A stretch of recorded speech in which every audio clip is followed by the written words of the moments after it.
Good morning, good afternoon, good evening, good whatever time of day it is. Thank you for tuning in to Conversations with Dr. Don. This show is produced and broadcast from Beaverton, a suburb of Portland, Oregon, in the USA. And for your first-time viewers, Conversations with Dr. Don is an ongoing series of one-hour standalone talk shows, and I'll stop saying that because this is a different show. It's kind of unique. We have singers and entertainers and those kinds of people who are going to be led by Chris Jones, a friend of mine, Kristina Jones, who I've had a relationship for some time and enjoy what she does, who she is personally, and her knowledge about music and those kinds of things. And she's teaching me how to sing. Yes. Chris, how are you feeling right now? Wonderfully happy to be here. And so am I. Good to see you. Thank you, Don. Yeah. Thanks.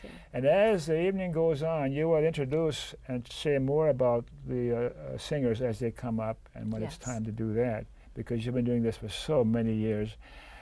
The singers are going to be Betty Harris, John Riles, and Heather Lynn Hansen, and you do a better job of pronouncing their names as I am right now. Well, you did beautifully.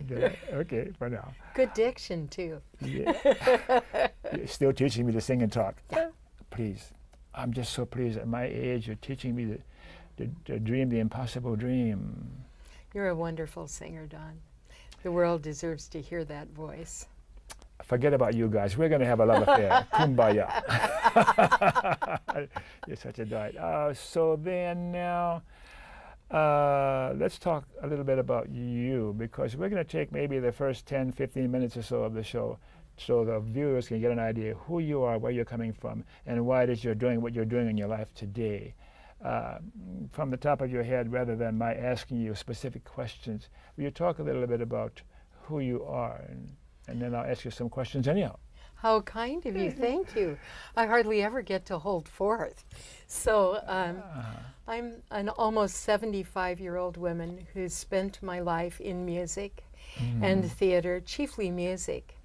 And it's because my family was radiantly alive with sound and singing. Every opportunity in the family, people would sing. And they were mostly Welsh, and they just all sang in harmony.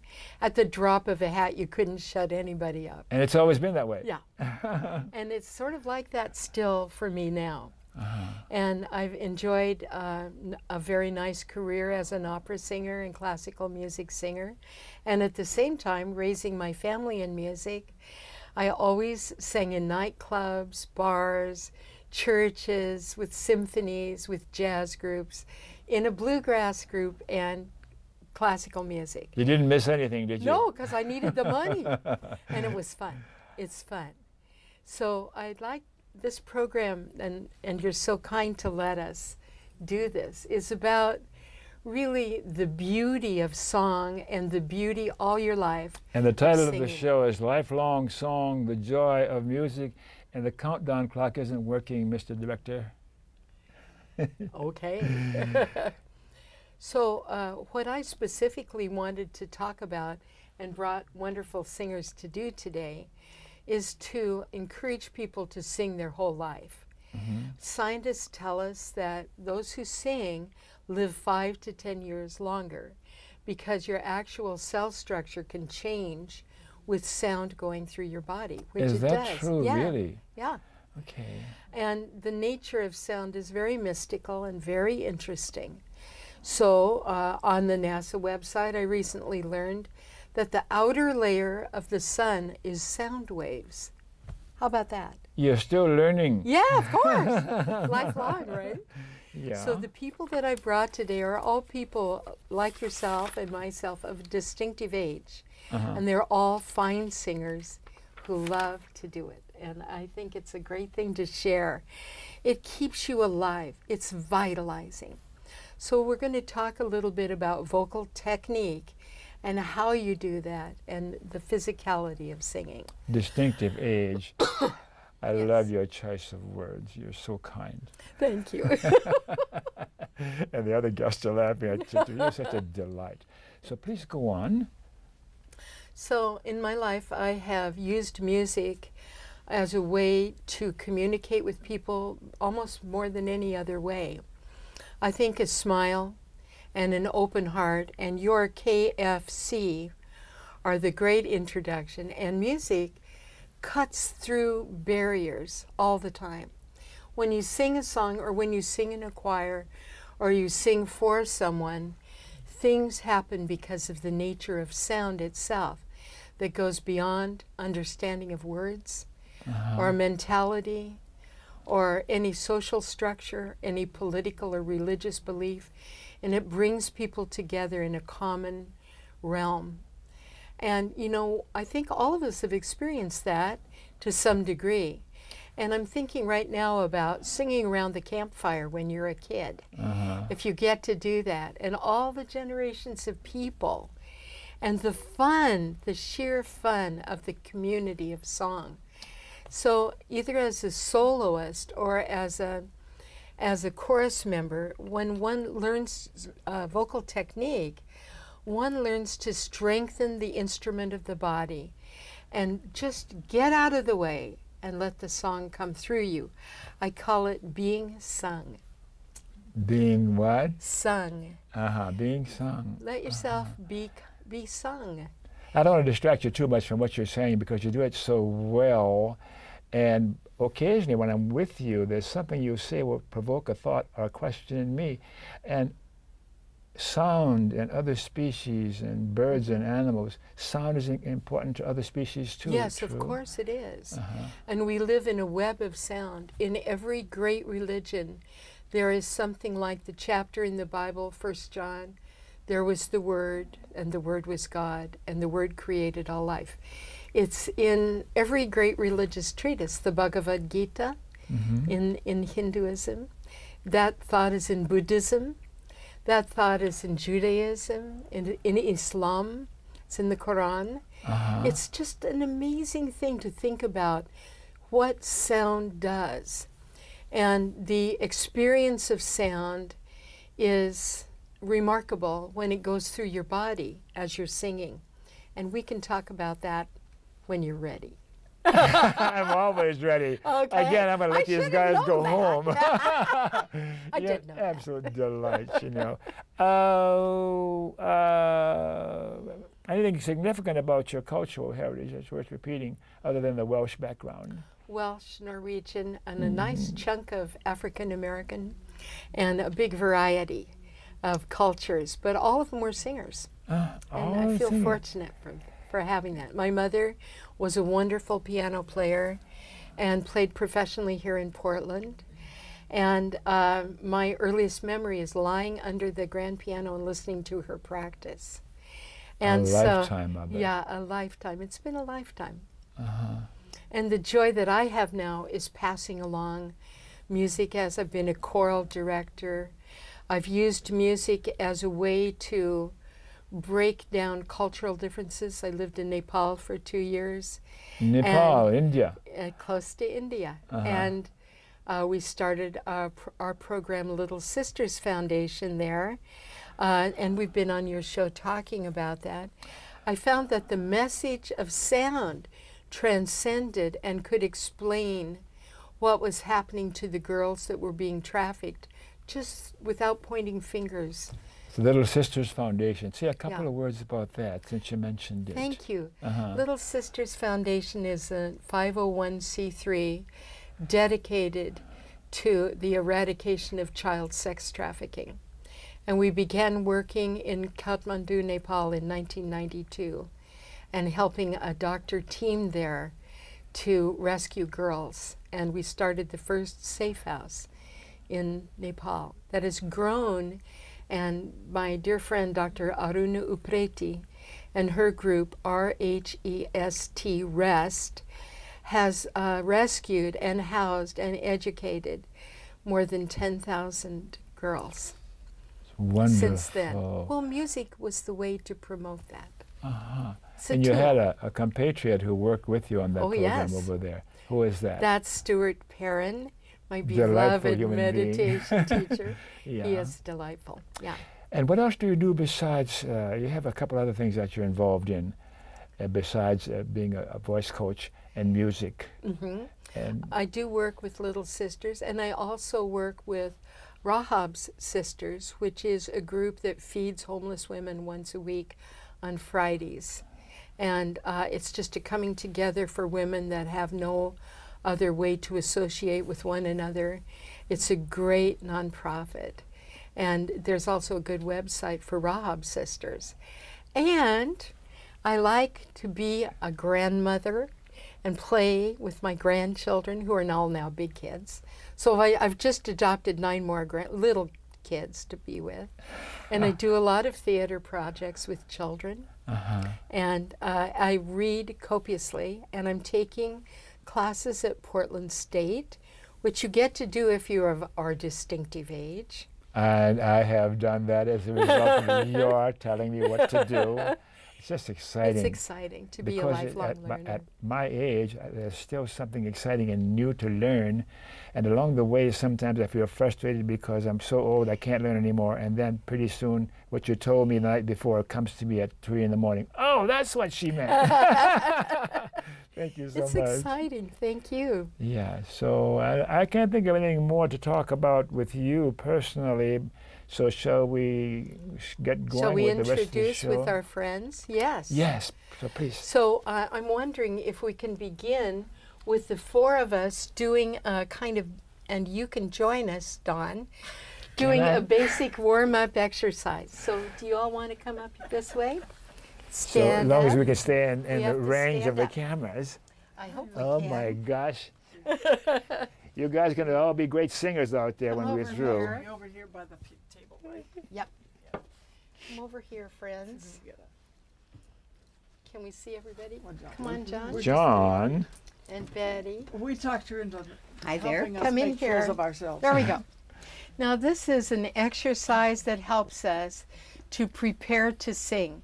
It stops whatever you've been doing, and you can do it. Even my lawyer does it. If he's real busy, he says to his secretary, I have to do something important now. I'll be out of the picture for 10 minutes. And he goes into his office, closes the door, takes off his coat, and does this routine. And you all know it, so we're going to do it, and I hope you will join us. The first thing is stretch and yawn, big inhalation. Exhale on a sound. One more.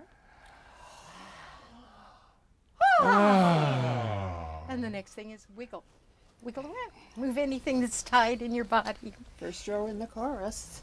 There you go. And the next thing is the bounce. The bounce goes like this.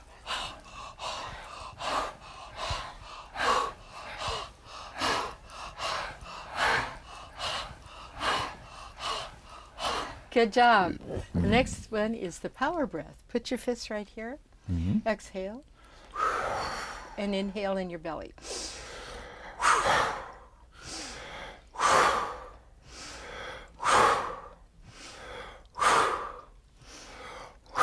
Excellent.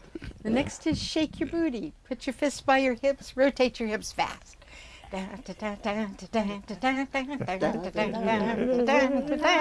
Excellent. Now a little shower. Give yourself a shower. Cross your arms over the center point of your body. Go down your legs. Gets things moving. It sure does. And this is the clap. Now with your hands out and your fingers apart from your palms. Yay! And the last one is, you know this one.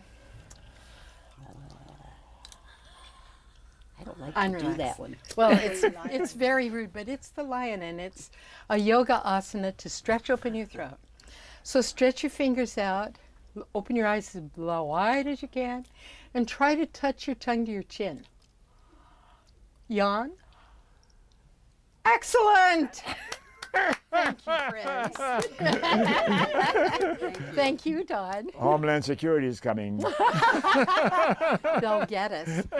So a little introduction to each person and then have them come and talk and sing? Yes. Okay. Yes.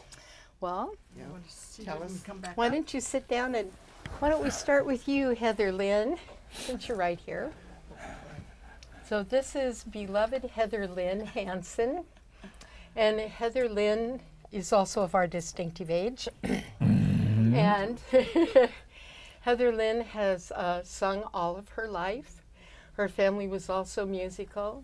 She is a Unitarian Universalist minister. And she also is a heck of a lot of fun.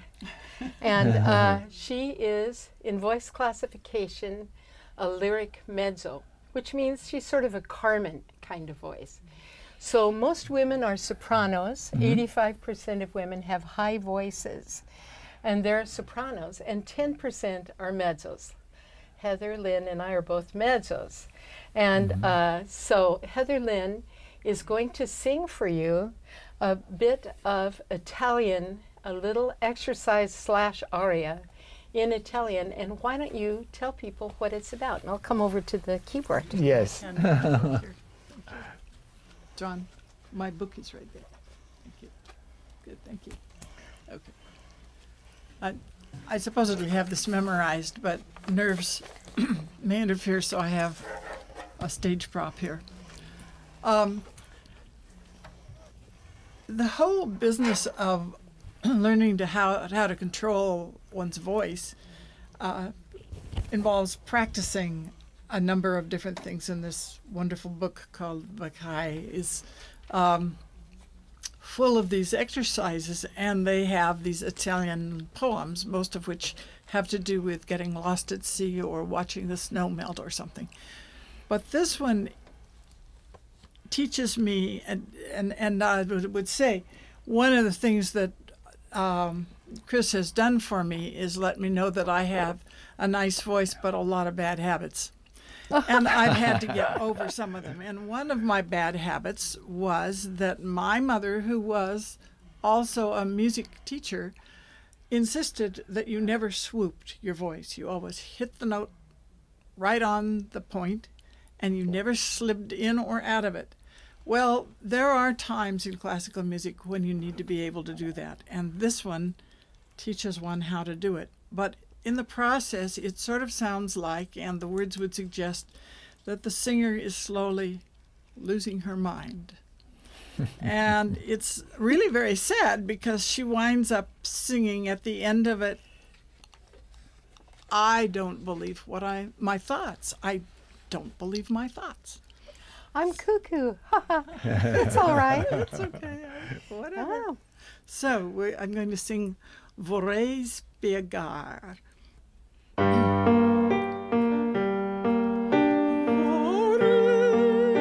spiegar la forma, nasconderlo verrei,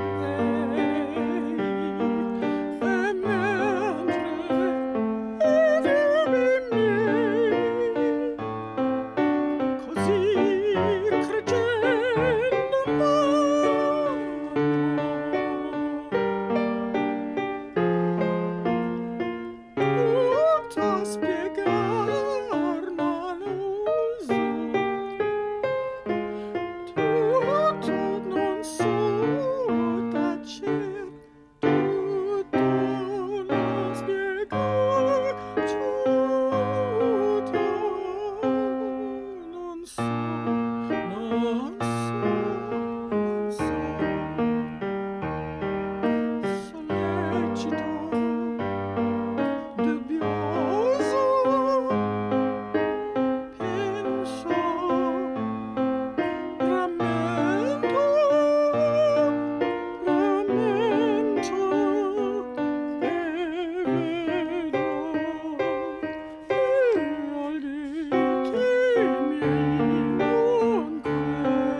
Very nice. Very of you, Lynn. nice. Thank Very, you, dear. very good. Thank you.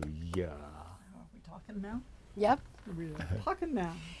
Talk to Heather Lynn for a minute. Yes.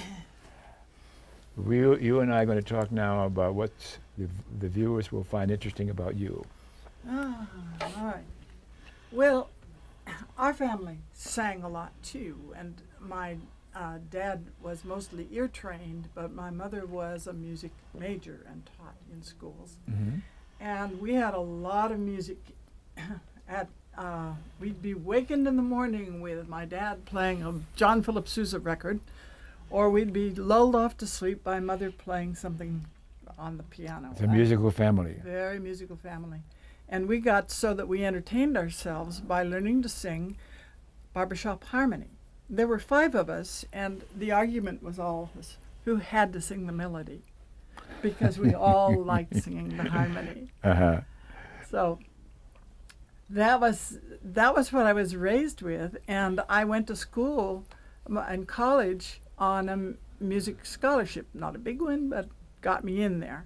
Mm-hmm. And I went 2 years and decided there was no place for women other than school teaching to do music. You're telling your age now. That was a while ago. That was a while ago. Things are changing now somewhat. Oh, yes, indeed. Yes, indeed. In fact, I discovered after I had gotten married, but there was, now I'm blanking on the name of the choral singers that was hitting the charts, directed by a woman who was making arrangements of popular and classical songs. And I thought, darn. But I changed my major to be a public school teacher without trying to put the music into it. And I continued singing in community choirs and at the church and that kind of thing. Didn't have any idea what kind of voice quality I had, other than when I sang as though no one were listening, walking down the street or something, people would say I had a nice voice. But when I sang intentionally for people, I didn't get that same comment. And why was that? Well, Did you learn? I think I was pushing my voice and not using it well. I'm very self-conscious, very self-conscious. But I sang in choruses and choirs and was quite good at holding my part as an alto. Sure. So, but solo work was just out of the question. And so I've taken voice lessons off and on a bit at a time through my life when the opportunity arose, and it was usually maybe 3 months, and then money disappeared or my job changed or something. Mm-hmm.